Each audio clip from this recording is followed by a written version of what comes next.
Antes de que existieran las casas de moda, antes de que París dictara tendencias, antes de que el lujo se convirtiera en religión moderna, existía un banco en la ciudad de Florence, un banco que no solo movía dinero, movía destinos, un banco que entendió algo antes que nadie.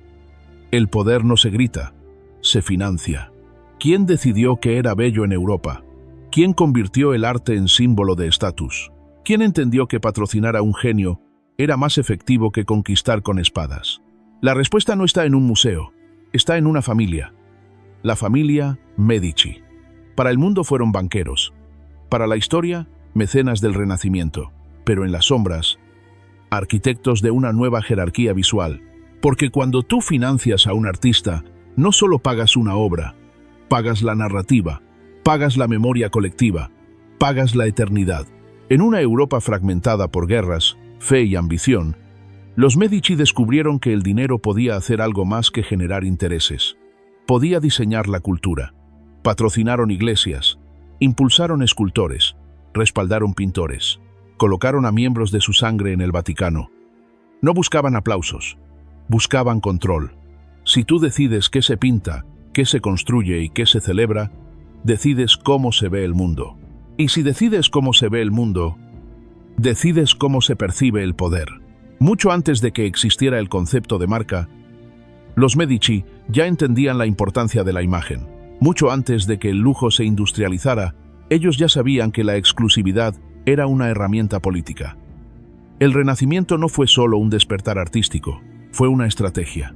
Y si el arte que admiramos nació condicionado por quien lo pagó, y si la estética europea no fue espontánea, sino diseñada, esta no es la historia romántica de una familia amante del arte. Es la historia de cómo el dinero se convirtió en el diseñador invisible de Europa.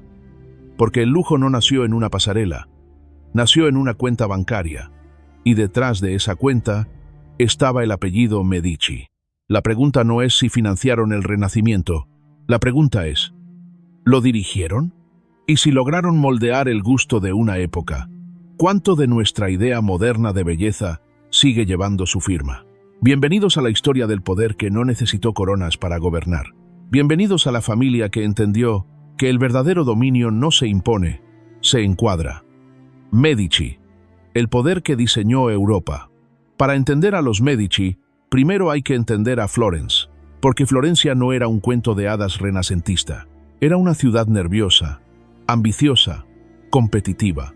Una república donde las familias poderosas se espiaban, se traicionaban y se destruían con la misma elegancia con la que encargaban frescos para sus capillas.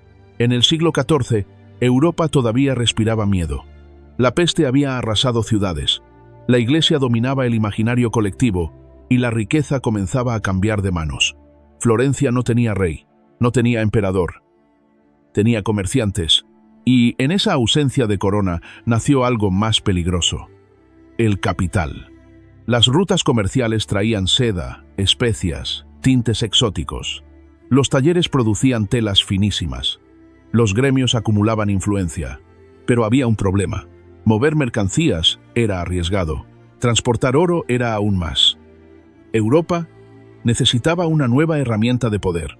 No una espada, un sistema financiero. Ahí es donde empieza el verdadero juego. Los primeros bancos florentinos no eran edificios monumentales. Eran mesas, libros contables y confianza. Confianza en que una firma valía tanto como el oro físico. Y cuando la confianza se convierte en moneda, quien la controla, controla el sistema. Florencia se transformó en el laboratorio del capitalismo temprano. Las familias competían por contratos con la iglesia. Prestaban dinero a reyes. Financiaban guerras que jamás pelearían. Pero el dinero tenía mala reputación. La iglesia condenaba la usura. Prestar con interés era pecado. Entonces los banqueros aprendieron a disfrazar el interés como comisión. Aprendieron a moverse en la frontera entre lo legal y lo moral. Aprendieron que el poder más eficaz es el que no parece poder. En este clima aparece una familia que no era la más antigua ni la más noble. No provenían de linaje imperial. No tenían castillos. Tenían visión. La familia Medici entendió algo que los demás aún no veían. El futuro no estaba en acumular tierras, sino en financiar a quienes las gobernaban. No necesitaban tronos, necesitaban deudores. Mientras otras casas bancarias buscaban ganancias rápidas, los Medici apostaban por relaciones estratégicas, prestaban dinero a ciudades enteras, abrían sucursales en Roma, Londres, Brujas. No solo movían capital, movían influencia. Y en una ciudad donde cada familia quería dejar huella en mármol, surgió una idea revolucionaria. Si financias la construcción de una iglesia, tu nombre queda grabado en piedra. Si pagas a un artista, tu imagen se inmortaliza. Si sostienes a la iglesia, tu poder se vuelve sagrado. Florencia comenzaba a cambiar. Las fachadas se embellecían.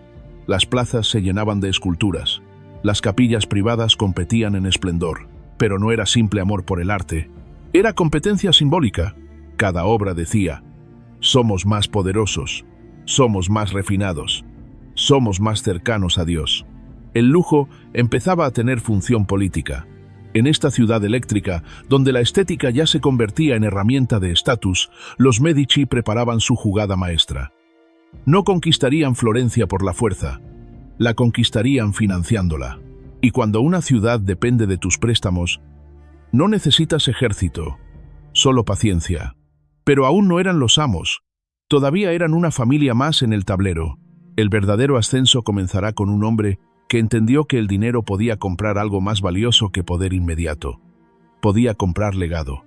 Su nombre era Cosimo, y con él, el banco dejaría de ser solo un negocio para convertirse en el corazón invisible del Renacimiento. En una ciudad dominada por apellidos antiguos, surgió un hombre que no gritaba poder, lo administraba. Su nombre era Cosimo de Medici. No llevaba corona, no vestía armadura, no proclamaba discursos incendiarios en la plaza pública. Llevaba libros contables, y en esas páginas estaba escrita la transformación de Europa. Cosimo entendió algo que la mayoría de los gobernantes ignoraban. El poder visible provoca resistencia. El poder invisible crea dependencia. Mientras otras familias competían por cargos políticos, él prefería financiar a quienes los ocupaban. Mientras otros buscaban gloria militar, él prefería otorgar créditos. Y cuando prestas dinero a suficientes personas influyentes, dejas de ser un ciudadano más. Te conviertes en el eje. El Banco Medici no era el más antiguo, pero bajo Cosimo se convirtió en el más estratégico. Extendió sucursales en Roma, donde el Vaticano necesitaba manejar diezmos y donaciones internacionales. Abrió oficinas en ciudades comerciales clave del norte de Europa. Construyó una red financiera que funcionaba como sistema nervioso del continente. Pero su jugada más audaz no fue económica, fue cultural. Cosimo comprendió que la riqueza necesita legitimidad, y la legitimidad, en el siglo XV, se obtenía a través de la fe y el arte. Así comenzó a financiar iglesias, bibliotecas, monasterios. No solo construía edificios, construía narrativa. Si una iglesia lleva tu escudo familiar, tu apellido se asocia con devoción. Si financias manuscritos clásicos, te vinculas con sabiduría. Si pagas a un escultor brillante, tu imagen se inmortaliza junto a santos y héroes. Cosimo no buscaba ser recordado como banquero, buscaba ser recordado como protector de la civilización. En ese momento, el concepto de mecenazgo dejó de ser caridad. Se convirtió en estrategia. Financiar el arte era más efectivo que controlar ejércitos, porque el arte moldea mentalidades, y quien moldea mentalidades gobierna generaciones. Pero su ascenso no fue limpio. Las familias rivales empezaron a temerlo, no porque gritara órdenes, sino porque todos le debían algo. En 1433 fue exiliado por sus enemigos políticos, un golpe directo al corazón del poder financiero. Pero aquí ocurre algo revelador. Florencia comenzó a resentir su ausencia. Los negocios se paralizaron, los créditos desaparecieron, la estabilidad tembló. La ciudad entendió algo incómodo. Dependía de él. Un año después, Cosimo regresó triunfante, sin ejército, sin guerra, solo con la evidencia de que su ausencia era más peligrosa que su presencia. Ese fue el momento en que dejó de ser banquero. Se convirtió en el arquitecto silencioso de Florencia. Desde entonces, Cada decisión artística importante pasaba, directa o indirectamente, por su financiación. El dinero comenzó a decidir qué se construía, qué se restauraba, qué se preservaba. El gusto colectivo empezó a alinearse con el gusto de quien pagaba, y así, sin declarar un reinado, Cosimo instauró uno, no basado en sangre azul, basado en liquidez. El arte del Renacimiento no surgió en el vacío. Surgió en un entorno donde el patrocinio era cuidadosamente calculado. Cada fresco, cada escultura, cada edificio monumental llevaba implícita una transacción, no siempre explícita, pero real. Cosimo no solo acumuló riqueza, redefinió la relación entre dinero y belleza, porque entendió que financiar el arte no era gastar, era invertir en inmortalidad. Mientras otros pensaban en ganancias anuales, él pensaba en siglos. Y cuando murió en 1464, no fue enterrado como simple comerciante, fue honrado como Pater Patriae, padre de la patria, un título que ningún contrato bancario podría haber comprado directamente, pero que su estrategia cultural sí logró construir. La pregunta ahora es inevitable. Si el dinero comenzó a decidir qué arte sobrevivía, ¿dónde termina la inspiración y dónde empieza la influencia? Y lo que viene después hará esa pregunta aún más incómoda, porque con la siguiente generación, el mecenazgo dejará de ser discreto y se convertirá en espectáculo. Su nombre fue Lorenzo, y con él, el poder ya no solo se ocultaría en los libros contables, se vestiría de esplendor. Si Cosimo de Medici construyó la estructura invisible del poder, Lorenzo de Medici lo convirtió en espectáculo. Lo llamaron Il Magnifico, no por accidente, sino porque entendió algo crucial. El poder necesita ser visto para consolidarse. Florencia ya dependía financieramente de los Medici, pero bajo Lorenzo también empezó a depender emocionalmente de ellos. No era solo banquero, era poeta, diplomático, anfitrión de fiestas que reunían filósofos, artistas y políticos. Transformó la ciudad en un escenario donde la cultura era una demostración pública de supremacía. Y aquí ocurre el giro más importante. El mecenazgo deja de ser discreto, se vuelve identidad. Lorenzo no solo financiaba arte, seleccionaba talentos, guiaba carreras, protegía a jóvenes prometedores. Entre ellos, un adolescente que tallaba mármol con una intensidad casi violenta. Lorenzo lo llevó a vivir cerca del Círculo Medici. Lo expuso a filósofos neoplatónicos. Lo sumergió en un ambiente donde el arte no era oficio, era herramienta política. También impulsó a otros talentos que orbitaron el Renacimiento florentino. El mensaje era claro. El talento florece cuando el poder lo decide. Florencia comenzó a brillar como epicentro cultural de Europa. Embajadores extranjeros quedaban impresionados. Las cortes rivales observaban con mezcla de admiración y sospecha. Pero detrás de cada escultura majestuosa, detrás de cada palacio refinado, existía una estrategia de posicionamiento. El arte se convirtió en diplomacia, la arquitectura en propaganda, la belleza en argumento de autoridad. Lorenzo entendía que una ciudad admirada es más difícil de atacar, que una familia asociada con cultura es más difícil de demonizar. Sin embargo, cuanto más visible se hacía el poder Medici, más enemigos generaba. La conspiración Pazzi explotó en 1478. Un intento de asesinato dentro de la Catedral de Florencia. Sangre derramada en un espacio sagrado. Lorenzo sobrevivió, su hermano no. Ese momento cambió todo. El arte ya no era solo prestigio, era escudo.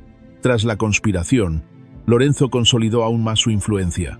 Castigó rivales, reforzó alianzas, aumentó la inversión cultural, como si dijera: no nos destruirán, nos volveremos más grandes. Y lo logró. Florencia, bajo su liderazgo, alcanzó un nivel de esplendor que parecía imparable. Pero aquí surge una pregunta incómoda. Si el artista depende del patrocinador, ¿cuánta libertad real posee? Si el filósofo vive bajo protección financiera, ¿qué tan independiente puede ser su pensamiento? Lorenzo no censuraba directamente. No necesitaba hacerlo. Cuando tú eliges quién recibe apoyo, ya estás moldeando el discurso. Así nació una nueva forma de dominio, no por imposición violenta, sino por curaduría. Se promovía cierto tipo de belleza, cierto ideal humano, cierta visión del mundo. El Renacimiento no fue solo redescubrimiento clásico, fue también selección estratégica, y en esa selección, la familia Medici tenía la última palabra. Cuando Lorenzo murió, en 1492, el mismo año en que Europa comenzaba a expandirse hacia nuevos mundos, Florencia quedó vulnerable. Pero el modelo ya estaba implantado. El poder podía vestirse de arte, la autoridad podía disfrazarse de cultura, el dinero podía diseñar la estética de una era. Y lo más inquietante es esto: el sistema no desapareció, solo evolucionó, porque siglos después, cuando las cortes europeas compitieron en lujo, cuando Francia convirtió la moda en arma política, cuando los imperios coloniales exhibieron riqueza a través de textiles y joyas, la lógica era la misma. El patrocinador define el estándar define el deseo define la jerarquía, y todo comenzó en Florencia, con una familia que entendió que la belleza no es inocente, es estratégica. Pero aún no hemos llegado al punto más delicado, porque cuando el poder económico se une al poder religioso, el control ya no es solo cultural, se vuelve sagrado, y ahí el juego se vuelve mucho más peligroso.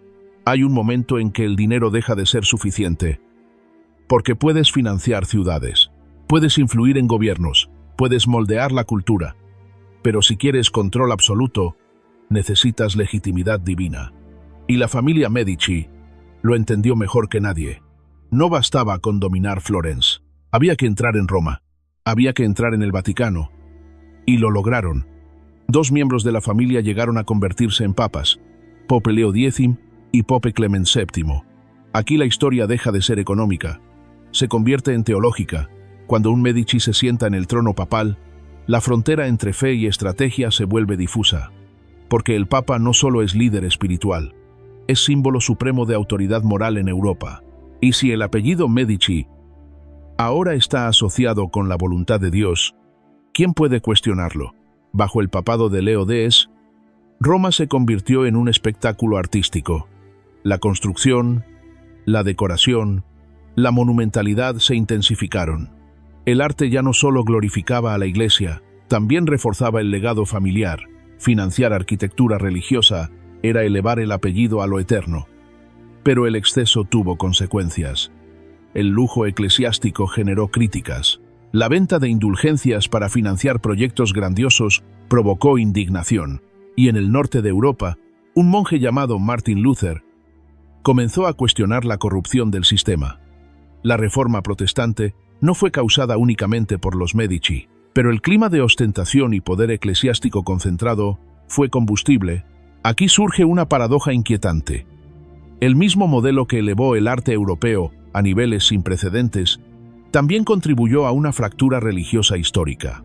Cuando el poder financiero se une al poder sagrado, el impacto no es estético, es civilizatorio. Las iglesias financiadas por los Medici deslumbraban. Las obras encargadas impresionaban a fieles y embajadores, pero también enviaban un mensaje claro. La grandeza espiritual se expresa a través de la magnificencia material. Ese principio se convertiría, siglos después, en la base del lujo moderno. Porque el lujo no vende solo objetos, vende trascendencia simbólica. Los Medici entendieron que el mármol, el oro y la pintura podían crear reverencia, y la reverencia es una forma de poder. Cuando el creyente entra en una catedral imponente, no cuestiona, admira, se siente pequeño.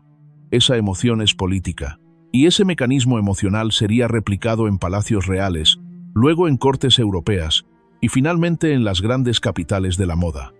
La escenografía del poder comenzó en espacios sagrados. Con el tiempo, se trasladó a pasarelas y boutiques, pero la lógica permanece. Si controlas la estética del asombro, controlas la percepción. Sin embargo, mientras el apellido Medici alcanzaba la cima espiritual y cultural, su estructura financiera comenzaba a mostrar grietas. El banco que había sido el corazón del sistema enfrentaba riesgos crecientes, malas decisiones, deudas impagas, expansión excesiva. El poder espiritual crecía, el poder económico se debilitaba. Y cuando el dinero tambalea, incluso la legitimidad divina puede volverse frágil. Lo que viene ahora no es un ascenso, es una advertencia, porque ninguna dinastía es eterna.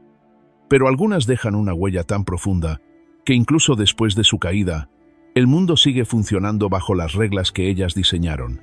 Y la gran pregunta empieza a tomar forma. Si el modelo Medici sobrevivió a su propio declive, ¿en qué estructuras modernas sigue operando hoy? El poder de los Medici parecía intocable. Controlaban finanzas, influencia política, legitimidad religiosa, prestigio cultural, pero el mismo mecanismo que los elevó comenzó a desgastarlos. El Banco Medici, que había financiado reyes, ciudades y al Vaticano, empezó a enfrentar un problema clásico del poder financiero: demasiada expansión, demasiados riesgos, sucursales en Londres, Brujas y Roma, créditos a monarcas que no siempre pagaban, confianza depositada en administradores lejanos. El sistema dependía de equilibrio, y el equilibrio empezó a romperse. Cuando los préstamos no regresan, la influencia se debilita. Cuando la liquidez disminuye, el control se fragmenta. La familia seguía siendo poderosa, pero ya no dominaba el flujo del dinero como antes, y en el mundo que ellos mismos habían creado, el dinero era el verdadero trono. Durante el siglo XVI, la fortuna Medici se redujo gradualmente. Florencia cambió de estructura política. El poder dejó de concentrarse en un solo núcleo bancario. Pero aquí ocurre algo más interesante que la caída. El modelo sobrevivió, porque los Medici no solo construyeron riqueza, construyeron una fórmula. La fórmula decía: financia el talento, controla la narrativa, asocia tu nombre con lo sublime, convierte la estética en herramienta de legitimidad. Aunque el banco perdiera fuerza, esa lógica ya se había extendido por Europa. Las cortes reales empezaron a competir en magnificencia. Francia, especialmente bajo siglos posteriores, transformó la moda y el protocolo en instrumentos de jerarquía social. El lujo dejó de ser simple ostentación. Se convirtió en lenguaje de poder, y ese lenguaje tenía raíces florentinas. La nobleza europea aprendió que la imagen no era superficial, era estratégica. El vestido indicaba estatus, la arquitectura indicaba dominio, el arte indicaba sofisticación moral. Sin los Medici, este engranaje habría surgido de otra forma, pero fueron ellos quienes lo sistematizaron. El dinero podía fabricar cultura. Con el paso del tiempo, la banca cambió. Las monarquías evolucionaron.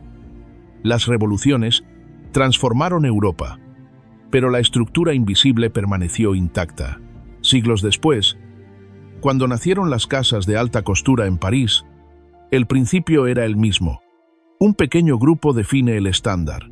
Ese estándar se vuelve aspiracional. El resto del mundo desea alcanzarlo. El lujo moderno no vende telas, vende pertenencia simbólica. Y esa idea no nació en una pasarela. Nació cuando una familia florentina entendió que financiar belleza era más poderoso que poseer ejércitos. Incluso en la actualidad, los grandes conglomerados de moda operan bajo una lógica parecida: controlar marcas, invertir en creatividad, asociar productos con arte, cultura y exclusividad. La diferencia es tecnológica. La estructura psicológica es la misma. Cuando una empresa financia exposiciones, colabora con museos, patrocina a artistas contemporáneos, está aplicando el principio Medici. No se trata solo de vender, se trata de moldear el gusto. Y quien moldea el gusto, moldea el mercado. Así, aunque el Banco Medici haya desaparecido, su ADN permanece. La caída financiera fue real, pero el diseño cultural ya estaba implantado. Y aquí aparece la pregunta más inquietante de todas. Si la belleza puede ser financiada, si la cultura puede ser dirigida, si el gusto colectivo puede ser construido, ¿hasta qué punto nuestras preferencias son realmente nuestras? Lo que empezó en Florencia como estrategia de supervivencia dinástica terminó convirtiéndose en el esqueleto del lujo europeo. Los Medici ya no gobiernan, pero el sistema que crearon sigue respirando. Y ahora que entendemos su estructura, podemos ver sus ecos en cada capital de la moda, en cada museo patrocinado, en cada marca que convierte arte en símbolo de estatus. El banco cayó, pero el poder que diseñó Europa sigue activo. Y en la última parte, La pregunta dejará de ser histórica, será personal. Porque si el lujo moderno es heredero de ese modelo, entonces nosotros también formamos parte del diseño. El banco desapareció, la familia perdió protagonismo político, Florencia dejó de ser el centro absoluto de Europa, pero el sistema ya estaba sembrado. Los Medici habían demostrado algo que ningún reino olvidaría. El poder no se sostiene solo con armas. Se consolida cuando define el ideal de belleza. Desde el siglo XVI en adelante, las cortes europeas empezaron a competir no solo en territorio, sino en sofisticación. Francia entendió la lección con claridad brutal. La monarquía convirtió el protocolo, la etiqueta y el vestuario en jerarquía visible. El lujo ya no era accidente. Era arquitectura social. Y aunque los Medici no estuvieran físicamente presentes, el principio era idéntico. Quien financia el espectáculo, controla la percepción. Siglos más tarde, cuando nacen las primeras casas de alta costura en París, el patrón se repite. Un pequeño círculo decide lo que es elegante. La élite lo adopta. El resto del mundo imita. Ese mecanismo no surgió espontáneamente. Fue entrenado culturalmente durante el Renacimiento. La idea de que el arte eleva estatus, de que la estética legitima poder, de que la exclusividad crea deseo. Ese es el ADN que atraviesa la historia. Hoy, cuando un conglomerado de lujo invierte en exposiciones, restaura edificios históricos o financia fundaciones artísticas, no está haciendo caridad. Está reforzando narrativa. Por ejemplo, cuando figuras como Bernard Arnault construyen imperios como LVMH, el modelo no es completamente nuevo. Controlar marcas, asociarlas con arte, invertir en patrimonio cultural, crear espacios arquitectónicos monumentales. La diferencia es la escala global. Pero la lógica es florentina. La familia Medici comprendió que la belleza podía institucionalizarse, que el gusto podía entrenarse, que la cultura podía convertirse en capital simbólico. Hoy, cuando una marca organiza un desfile en un palacio histórico, cuando colabora con un artista contemporáneo o inaugura una fundación cultural, está replicando esa ecuación. Arte más dinero, más exclusividad igual a poder. Y aquí surge la revelación más incómoda. Quizás nunca dejamos el Renacimiento. Simplemente lo sofisticamos. Porque el lujo moderno no necesita controlar la Iglesia ni la política directamente. Controla algo más sutil, el deseo. Y el deseo es el motor más poderoso de cualquier sistema. Los Medici no vendían vestidos, pero vendían una idea de superioridad cultural.